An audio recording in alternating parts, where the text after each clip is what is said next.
Hey everyone, welcome back. Today we are going to start a new chapter looking at negative externalities and environmental protection. And externalities are kind of an interesting economic concept that we see in a lot of different places, but definitely in conversations around the environment and other things. An externality, and we'll talk about this more, but it's an unintended consequence. It's the social effect of a private choice. We'll talk about negative externalities first in this chapter, and then in the next chapter, we'll talk about positive externalities. So there's going to be both sides of the same coin, a lot of similarities in these two chapters, demonstrating the two different ends of what an externality is. And so we'll talk about what an externality is, what negative externalities are, and how we can use our model of negative externalities and our understanding of negative externalities to help us understand the real costs of environmental protection, pollution, and other negative externalities. What we'll be looking at in terms of key terms are additional external cost, biodiversity, command and control regulation, which is one of the forms of regulation used to treat a negative externality. We'll talk about what an externality is, right? It's an external cost, sometimes called a spillover. It's a third-party effect. We'll talk about international externalities. We'll talk about what a market failure is, because externalities are a kind of market failure. And this is exciting because this is where we get into a little more detail about how economics isn't perfect, right? We've talked about perfect competition. We've talked about the way economic models should go. Now with this kind of externality discussion, we'll talk about ways that markets might not serve us well. And a negative externality is a great example of that. We'll talk about marketable permit programs, which is an example of which might be cap and trade, something you might have heard of already. We'll talk about what a negative externality is, what a positive externality is. We'll talk about pollution charges, property rights, social costs, and spillover is another term. And again, it's just a sort of a synonym, another word for externality. So those are the key terms to look out for as we make our way through this chapter. So I hope you enjoy this. I think externalities are really cool and really interesting because we actually experience them a lot. So let's get into it. Grab your materials and let's get started. Okay, so chapter 12 in the OpenStax textbook is looking at negative externalities and environmental protection. And we're going to have a couple of different sections. This chapter goes a little bit quickly because it's broken down into so many different sections. And really we're talking about one big idea, but we want to break it down into manageable pieces so we get a really good sense of what we're talking about. So first we're going to talk about the economics of pollution, where and how economists manage pollution. How do economists model pollution and how do they fit it into what they already consider happening in markets. The next section is going to be talking about one of the solutions for externalities. How do we solve the externality problem? And one way to handle that is what's called command and control regulation. So we'll talk about that first. Another way to manage externalities like pollution is through market-oriented tools. So that'll be the next section. In the fourth section, we'll talk about the benefits and costs of environmental laws. And this will be a little bit similar to what we've talked about in the last chapter where we talked about economic regulation of monopolies. It's going to be kind of the same thing, only now we'll be talking about environmental regulation. In the next section, we'll talk just briefly about the idea of expanding our understanding of environmental issues from the local to the international. And then we'll wrap it up with a discussion of the trade-off between economic output and environmental protection and sort of this larger question of what is the appropriate amount of regulation in terms of the environment. And this is one of the things that is a little controversial that economists believe. Economists believe that it's not that we want zero pollution, we just want an optimal quantity of pollution. And that means we want to make sure that the benefits of these regulations outweigh the costs. And so for an example, at the beginning of the textbook and at the very end, they talk about the Keystone Pipeline. And if you're not familiar, the Keystone Pipeline is a pipeline system designed to bring oil from Canada to refineries near the Gulf of Mexico and basically boost oil production by increasing access and making it easier to transport it across the North American continent.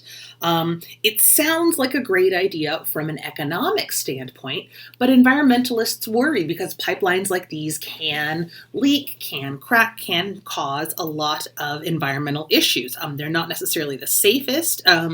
Even though we've increased the safety of these, we do see issues. And so environmentalist groups will fight projects like this and have been fighting the Keystone Pipeline. And so it begs the question, which has the higher value, the environmental protection or the Keystone Pipeline access? So you want to think about this idea. How do environmental concerns matter when we're talking about economic growth? How do we prioritize the environment and our economy at the same time? How do we calculate the damage that it might cause? How do we put a value on the environment? And how do we determine whether or not a pipeline like the Keystone Pipeline would have benefits that outweigh the cost, consider the opportunity costs, and how do we basically just answer this larger question of balancing economic growth with environmental protection? And so that's what we're going to try to sort of answer in this chapter. So let's get into it. First, the economics of pollution. The 1970s, we saw a lot of increased regulation in the United States. We saw the formation of a lot of regulatory agencies, one of which was the Environmental Protection Agency, or the EPA. And that meant that we also saw the advent of the beginning of a lot of anti-pollution policies, basically trying to help control the level of pollution in water, in the air, the destruction of habitats, and those kinds of things. And so we have seen growth in these progress in this over time. We've seen gradual reduction in emissions from fossil fuels over the last several decades, but obviously environmental issues haven't gone away. We've also seen increases in air and water cleanliness and decreases in the pollution, but there still remains a lot of pollution, and there's a lot of concerns about how do we maintain our environmental health? How do we maintain a high level of environmental quality? So in addition to things like air and water pollution, we also want to consider things like hazardous waste disposal, the destruction of wetlands and other wildlife habitats, things like forests, marshes, the rainforest, those kinds of things, and the impact on human health from pollution. And so it's not just preserving the environment for the environment's sake, but also recognizing that, there is an economic value to things like clean air and clean water, and there's a cost. And that's how we're going to talk about this, is we want to talk about the cost associated with pollution. So thinking about healthcare costs, thinking about cleanup costs, thinking about the loss in terms of the cost of lost environmental cleanliness and those kinds of things. So how would we model this? Well, you see back here, I've got a traditional model. I say it's a negative externality, but there's no externality yet. What I have here is supply and demand.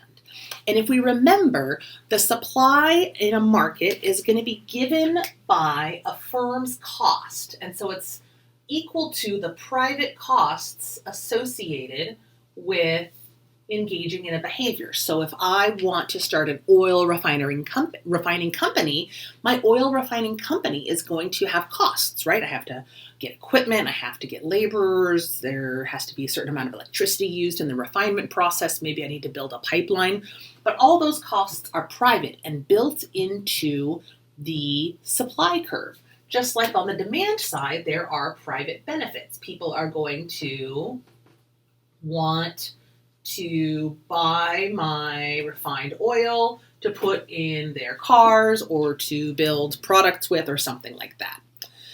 So this is a standard market exchange where there are suppliers producing at a cost and consumers demanding it for some benefit. An externality is when a market exchange has an effect on a third party, an external effect or a spillover effect. And the idea is that in the case of a negative externality, there's an additional cost to society. So me having my oil refining company is not just going to cause costs for me, I'm also going to be emitting air pollution. And that's going to create an extra cost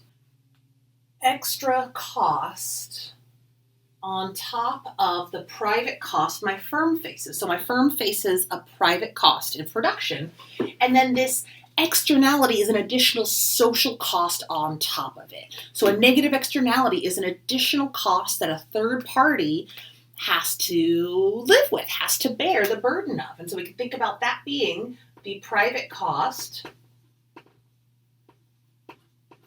plus the social cost. And these terms get tossed around a lot. There's a lot of similarities. So a negative externality is a negative spillover. It's also considered the social cost associated with a negative externality behavior.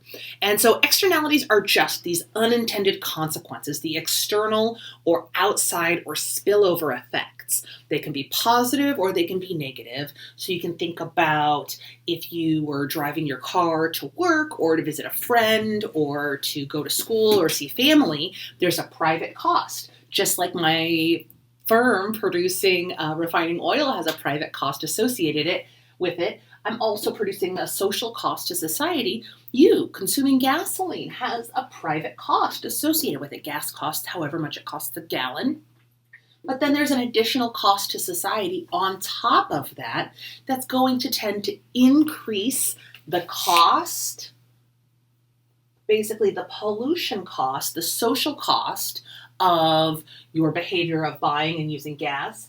And it's going to tell us that the market's going to tend to overproduce the quantity of gasoline. So there's a market optimal level, and then there's a socially optimal price and optimal level. And that's what we're talking about here. And so this chapter, we're going to be talking about negative externalities, but there's also positive externalities, a situation where there's a third party benefit. So maybe if, one of my favorite examples, you can think about if a neighbor has a party when you have work or an exam the next morning, that has private costs and private benefits. But if they're loud, making noise, if they're making a mess, something like that, that can impose a negative externality, an additional cost on you, a third party. On the other hand, if they are doing something to make their home more attractive or make it more nice, make the place smell good, that might have a positive externality, a positive side effect or external spillover associated with their behavior.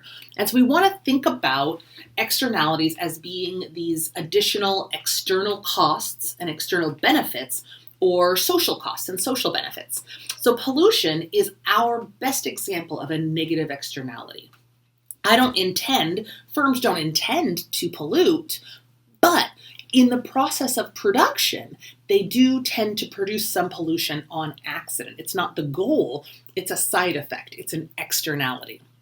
So it creates an additional cost, an additional external cost to society. So we can also call these social costs. And the social cost is going to include both the private cost incurred by the firm, but also those externality damage costs. Does that make sense? So it's more like that's the social cost, and it includes the private cost and the externality cost. So let's do that. Private plus externality. Does that make sense? So these are kind of interchangeable, but you want to think about the external costs or the external benefits being sort of a per unit thought, and the social cost and the social benefits as including all relevant costs. So the cost to everybody, the individuals interacting and the third party.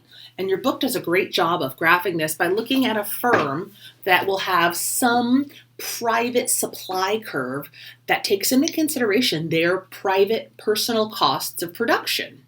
And so that's going to give their supply curve, which is what we've already talked about. It's also going to give us what we consider the market equilibrium, or E0. On the other hand, the firm's not thinking about the pollution they might be creating. And if they are creating pollution, then the public cost or the social cost is going to include not just their private costs, but also the externality damage. So in this situation, producing each unit of whatever good we're talking about, let's say we're making plastic cups, there's going to be a little bit of pollution at every level of production. we're making refrigerators. Every level of production is going to create a little bit of pollution. And that external cost is $100 per unit. So that means that this social curve, the social cost curve, is going to lie $100 above the private cost curve, because every single refrigerator produced costs $100 more to society in terms of externality damage than it does to the private firm. Does that make sense? If not, let me know. There is an example in the textbook, but I'd love to do another example for you all and go over it with another example. There's also an example in the textbook, I like this a lot, of a trumpet playing firm. And the idea is, you hire someone to come in and play trumpets, and there's a private benefit and a private cost associated with that. But if you don't want trumpet music playing outside, that could be an additional externality damage, right? There might be some social costs above the private costs. So that's another great example. That's on page 279 in the OpenStax textbook. So take that into consideration. And like I said, let me know if you'd like to see another example. Okay, cool. So why do we care? Why do we care about externality damage? Oops. Sorry, that's loud. Why do we care about externality damage and these two different equilibria? Well, the idea here is that this creates a market failure. And a market failure is when the market doesn't do a good job of allocating resources efficiently. In this case, the market failure is that this would be the market outcome, price and quantity. But the socially optimal, or the preferred outcome by society, is going to be a lower level of production and a higher cost. So we're going to experience this market failure when we see externalities on either side, because the market's not going to get us to the best possible quantity, because the market's only considering private costs and private benefits. If firms were required to pay for the total social cost of pollution, the externality damage and their private costs, then they would have an incentive to produce less pollution and charge a higher price to really help us understand what the damage is. And so we can think about this being one of our first examples of a true market failure, where the market just is going to tend to overproduce things that lead to pollution because we don't consider pollution in the costs of production. And that's why we care. This is why economists care about pollution, because this tendency for social costs to not be included, only private costs to be included, means the market overproduces polluting goods. So we have solutions to that. We have two different kinds of solutions. Generally, we can have either command and control regulations or market-based regulations. Command and control regulations are laws that specify a strict rule. If we think about a great example of a personal level negative externality is cigarette smoking. There's a private cost, you have to buy the cigarettes. There's a private benefit, you get some benefit from the experience of smoking cigarettes. But there's a social cost. Other people can smell and inhale your cigarette smoke, and that imposes an externality cost that is going to add to the social cost of cigarette smoke. So a command and control regulation sets a firm limit on negative externality behavior. In terms of pollution, it's putting a limit on the quantity of pollution or using pollution control technology. In terms of the example of cigarette smoking, an example of a command and control policy would be having a ban on cigarette smoking on campus, or saying you have to be so many feet from a business entrance. And so command and control regulations are firm rules, basically. It requires that firms increase their costs by installing pollution controlling equipment, reducing their pollution to a certain level, regardless of the costs associated with that. Firms are therefore required to take into account the total social cost of pollution now that they have to pay for new technology to meet those command and control regulations. And so we want to think about command and control regulations as being firm limits. The contrary example is what's called a market-based example. And the reason we like market-based examples is because command and control regulation isn't perfect, and economists honestly aren't huge fans of it. The three main issues with command and control regulation are, first, that it doesn't actually change the incentives for the firm. The incentives for the firm are just to meet the new rules. There's no incentive to alter the quality of the environment beyond that regulation. There's no incentive to improve their efficiency or reduce environmental quality or reduce pollution by any more. Also, economists hate that command and control regulations are not flexible. Everybody has the same standard regardless of their different production functions, their different costs, and the different benefits. The other problem is that command and control regulations can be subject to political problems. There might be loopholes, there might be problems in the fine print, there might be exceptions. We see this a lot with a lot of command and control regulations where older firms don't have to abide by the regulations because there are exceptions for them, and that's problematic. And so economists like market-oriented tools because they tend to be more flexible and alter the incentives to try and really improve environmental quality at a lower cost to society. So what's a market-oriented environmental tool? Well, one example is a simple tax or a pollution charge. A pollution charge is just a tax on the quantity of pollution a firm emits. And we call this internalizing the externality. But what we're trying to do is take this external cost and make it internal. So if I know, like in the refrigerator example, that the cost associated with the external damage is $100, I could just make a tax of $100 on every unit of production, and then the firm would have that new supply curve, that new social cost curve, be their private supply curve. It's going to give profit maximizing firms an incentive to determine the new best way to reduce pollution. And they're going to pursue the lowest cost technology because they have an incentive to. They could actually save money and make money based on that. Firms are also going to be incentivized to reduce pollution based on differences between firms. So if we think about different companies, there might be some companies that have older technology, some companies that have newer technology, or bigger firms or smaller firms.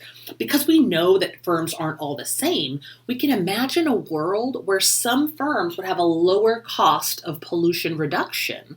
And by imposing a tax on everybody, we create an incentive for firms with the cheapest pollution reduction to do the most pollution reduction. And firms for whom pollution reduction is expensive, they'll be happy to just pay the tax instead. And so what we do is we create a system of incentives with market-oriented tools generally that makes it a little bit better. And that's the whole idea. All of these market-oriented tools we're going to talk about here are based on this idea that we want to create a system of incentives that alter the motivations for firms and help profit-maximizing firms minimize pollution at a lower cost. And market-based rules generally do that, right? Market-based tools or market-oriented tools are going to alter incentives without making strict rules like command and control regulations do. So here's an example of a pollution charge. So the pollution charge in this case is set to be equal to $1,000. So firms have an incentive to reduce pollution by 30 pounds to get below that pollution charge. And that's the idea here, that the cost of the reductions might make it really worthwhile for firms to reduce their pollution to the greatest extent. So if the pollution charge is set equal to $1,000, then firms have an incentive to reduce pollution by 30 pounds because the cost of reducing pollution to that level is lower than the pollution charge. Does that make sense? Let me say it another way. So this curve here represents the marginal cost of reducing pollution. And the idea is that reducing pollution a little bit is going to be low cost. But the more we want to reduce pollution, the more expensive it gets. And so the firm's going to want to get rid of pollution in the lowest cost way first, up to the point of the pollution charge. So all this pollution that costs less than $1,000 to reduce, they will be happy to reduce, and that's going to increase and improve the environmental quality. So pollution charge is a great example of a market-based solution. Another example of a great market-based solution to pollution is what's known as marketable permit programs. And this is where a firm is issued or buys a permit that allows them to emit a certain amount of pollution. This is also called cap and trade. And the idea is you cap the quantity of pollution at a certain level, and then firms can trade pollution permits. And so the idea here is, let's say there are 10 firms and they all have different cost functions, different levels of pollution, and different costs associated with reducing pollution. The government decides how much pollution is permissible and then gives permission to pollute that amount to the firms in the market. And it doesn't actually matter how we allocate the pollution, although it could enrich some firms. But however we allocate the permits, they go out there. And then what's going to happen is every firm has a choice between buying more permits or reducing their pollution and selling permits. So if I used to pollute, say, let's do a little mathematical example here. Let's say my firm used to emit 100 pounds of pollution.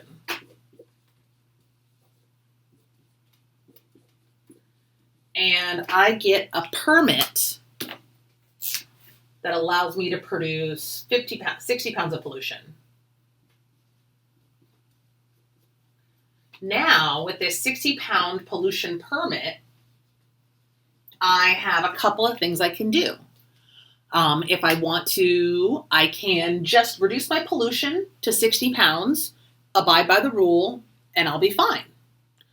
But if I look at the marketplace, if pollution permits are worth a lot of money and it's really cheap for me to reduce my pollution, I might sell some permits so that I can make extra money and it'll be cheap for me to reduce my pollution. Or if I'm an older firm and I have bad technology, maybe it's really expensive for me to reduce my pollution, I could always just buy more permits, especially if pollution permits cost less than reducing my pollution does. And so basically what we do with cap and trade or with a marketable permit program is we allow firms to make the choice between buying permits, selling permits, and reducing pollution. And this market for these pollution permits lets firms decide what's the cheaper activity. We've already capped our pollution at the desirable level, and now we're letting firms who have the lowest cost of reduction engage in pollution reduction, and firms with the highest cost pay those firms to do the pollution reduction for them and buy the permits for themselves.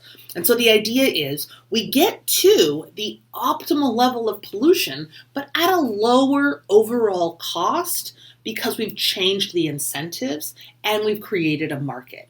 And so economists love this because it's an incentive-based program. And so rather than making everyone follow the same rules, we're sort of tailoring the pollution programs to the companies while still getting to our goal because of that cap. So it's cap the level of pollution and then let them trade their pollution permits until we get to the optimal level.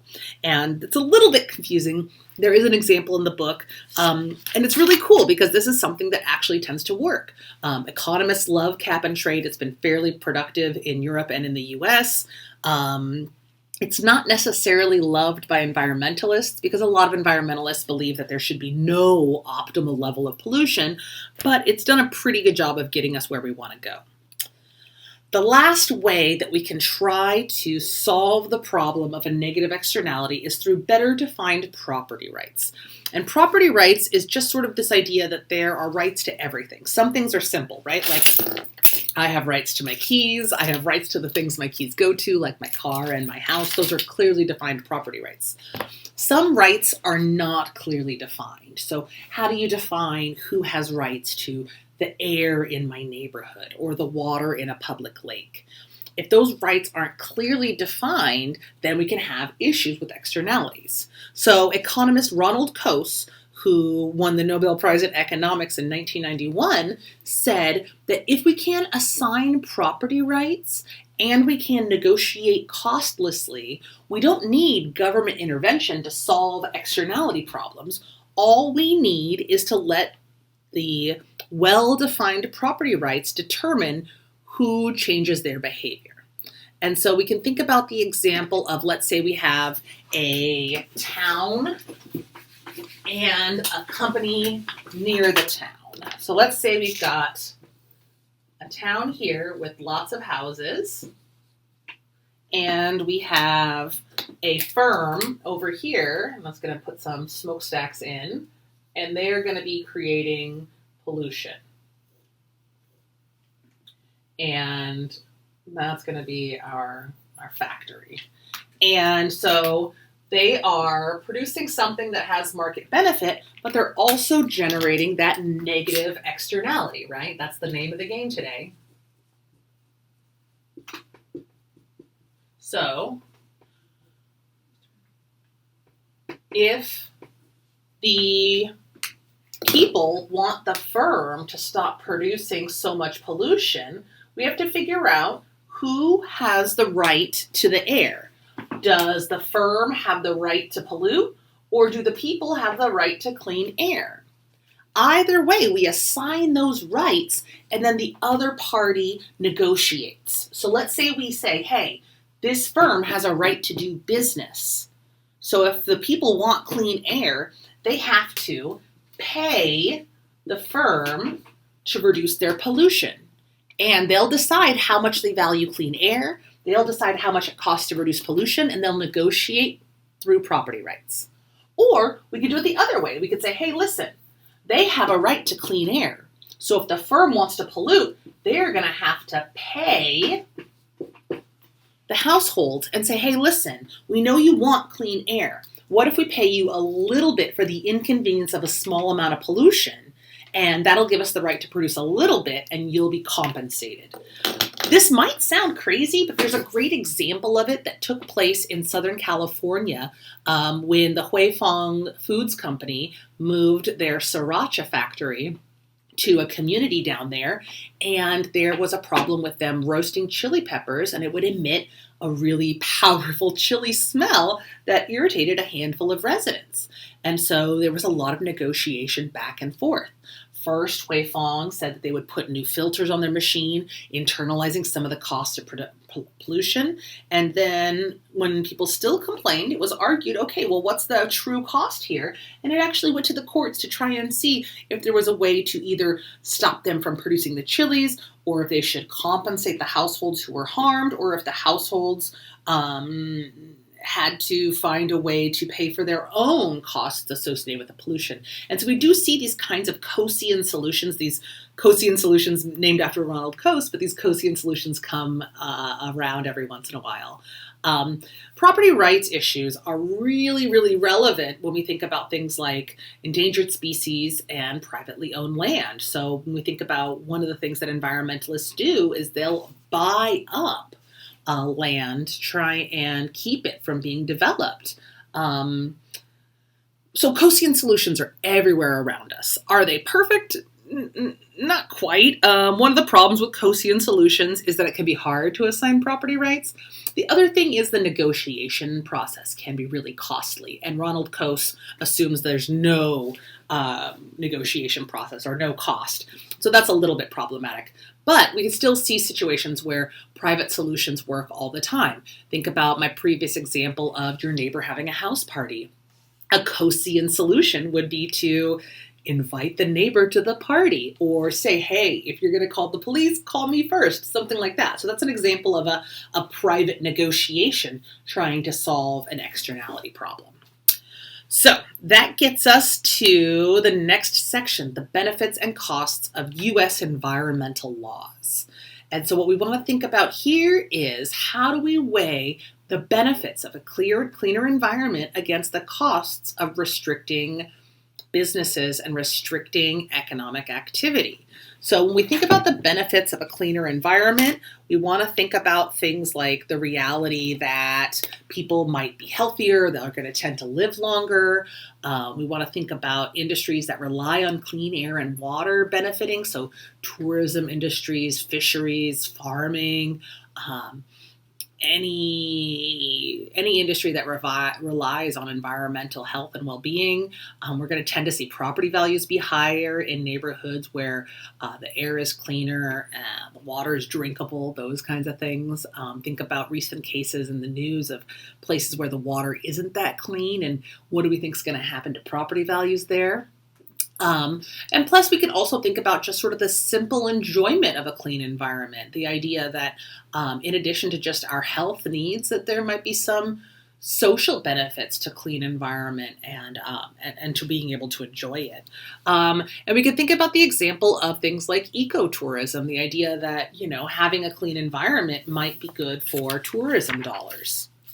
When we think about the costs and the benefits associated with environmental protection, we want to make sure that we're using our economic toolkit, by which I mean to say that really in economics, we are always talking about things on the margin, marginal benefits and marginal cost, which is to say we want to look at each additional benefit of each additional level of environmental protection and each additional cost with each additional level of environmental protection.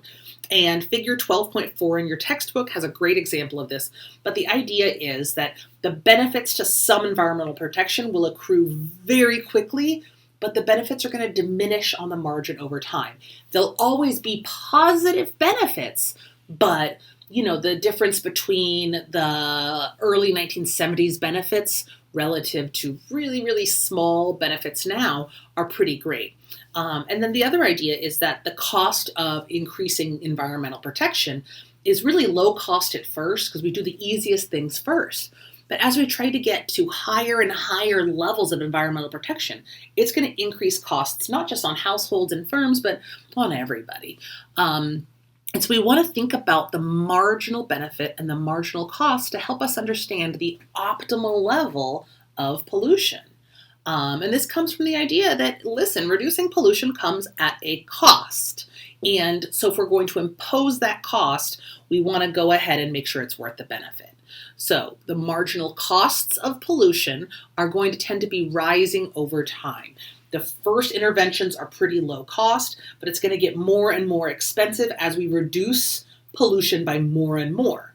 The benefits of reducing pollution in the beginning are really great. They're always going to be positive. We'll always be increasing in our environmental benefit by reducing pollution, but the benefits are going to get smaller and smaller. So think of it as getting a little bit less bang for your buck every time you reduce pollution by a little bit more.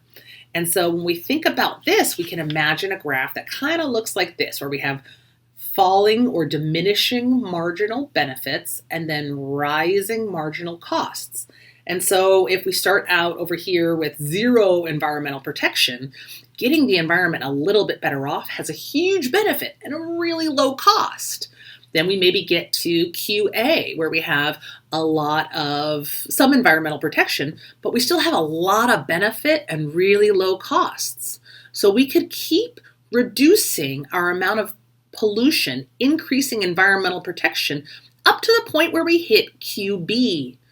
At QB, we see that now the marginal benefits are equal to the marginal costs. And so on the margin, we're sort of doing the best we can.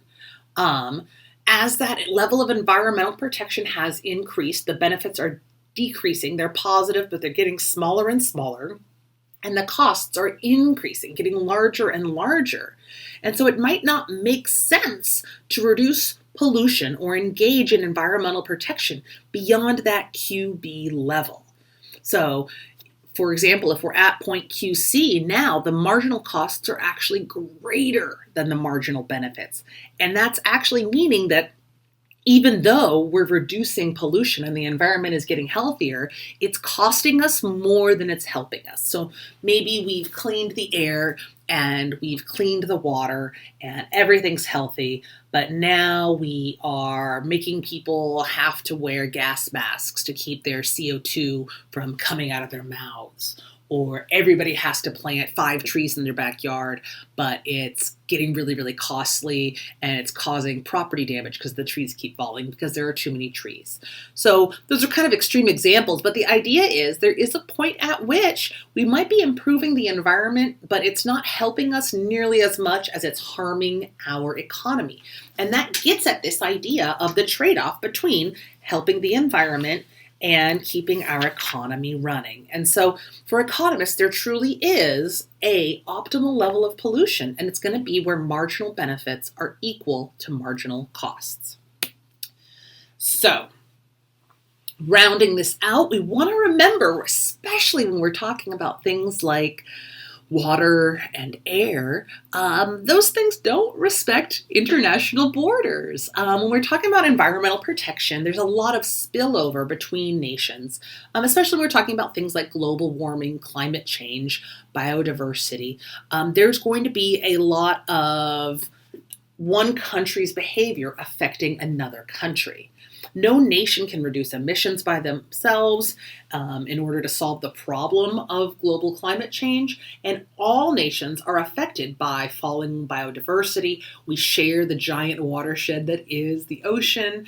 We share the atmosphere, and so we can think about externalities as being international. And so international externalities are just externalities that cross national borders and things that a single nation can't resolve on their own. So maybe, yes, the US is responsible for cleaning up its own rivers and lakes, but when it comes to air pollution, that's going to be an international issue because the air travels. And so there's a lot of evidence that emissions in one part of the world affect air quality in another part of the world. And so the idea here is that developing countries might need to use dirtier or more polluting fuels than more developed countries, and there has to be some larger balance associated with that. So really what we have to think about here is that it's important for the international system to look at how to deal with these issues of environmental quality. And economists are always going to argue that command and control is not the best way to handle it, and that it might be better done with larger market scale regulations, market regulations and incentives. When we think about the trade-off between fossil fuels and climate change, we want to think about how a lot of high-income countries or well-developed, economically developed countries contributed a lot to global warming by burning fossil fuels during their industrial revolutions. Now they have access to much cleaner energy, but countries that weren't developing as much economically during that period should have access to that development. And so this is one of the big challenges of trying to decide how to balance the costs and benefits of environmental protection. And the book makes note of this. The Paris Climate Agreement, which was basically where countries of the world participated in trying to agree to significant limits on their CO2 emissions. The United States' contribution to the agreement was the Clean Power Plan, which was designed to reduce power plant CO2 emissions across the U.S. by 17% by 2020. The Trump administration did pull us out of the Paris Climate Agreement, but we've decided to rejoin the Paris Climate Agreement. And the idea of the Paris Climate Agreement is just that, hey, listen, we can't solve the problem of pollution alone. We have to do it as a world. This is complicated, though, because the international system has complex systems, complex order, and the borders are complex. It's really hard to get some sort of global agreement, and there's not really a world government that's going to take over some kind of command and control regulation. And so what we tend to see is a lot of decentralized reaction. So not just one entity telling everyone what to do, but a lot of countries individually deciding what to do, and a lot of market and oriented approaches to try and address global warming and biodiversity and protect our environmental resources. And this gets at this last idea, this idea that there is a trade-off between economic output and environmental protection. And so the book gives the example of this idea of the production possibilities frontier. So remember, we said the production possibilities frontier shows us the trade-off between two different elements. So in this case, we can think about it being between environmental protection and economic output. And we want to think about the idea that there are lots of optimal choices along the PPF. We just want to make sure that we aren't at an inefficient point. So we want to make sure that we are maximizing economic production while maximizing environmental protection. Not that we are at a point, say here, but that we move out to a point here. And so the idea is that market-oriented environmental tools like assignment of property rights, like cap and trade or market-based solutions are going to give us the best chance of getting out to this outer production possibilities frontier point, giving us the highest level of environmental protection at the lowest cost while also giving us the highest level of economic production. And so you can see the example here from the textbook about this idea of trying to use our scarce resources to get to the highest level of environmental protection given our economic output. And the idea is that there are lots of valid points on this PPF. We just want to make sure that we're on the PPF and not beneath it at an undesirable or an inefficient choice, so that we are reducing costs of environmental protection and protecting economic output. Does that make sense? So that's the big idea. We want to try to get to a point where we are getting the most out of our economy while preserving and valuing our environmental protection. So that's the chapter. So what does this tell us about the Keystone Pipeline? Well, first of all, these things are complicated. Measuring the external damage associated with pollution is hard to do. It's hard to say what's the value of a clean fisheries or a clean ocean or clean air. In the context of the Keystone Pipeline, what's the cost of an oil spill? Does it depend on where it is? Does it depend on whether it's homes or water supply or animals being damaged? And so there's not an easy answer to any of this, but our economic tools can help us to try and make sure that we are considering all the costs and benefits and help us measure and model those choices. And so that's really what we want to do here. So let me know what you think. Let me know if you'd like an example. I'll try to get an example together for you all. And then in the next chapter, we'll talk about positive externalities and public goods. And it's really the other side of this exact same coin. So we'll be talking about a lot of the same things. And I can't wait to see you then. So until next time.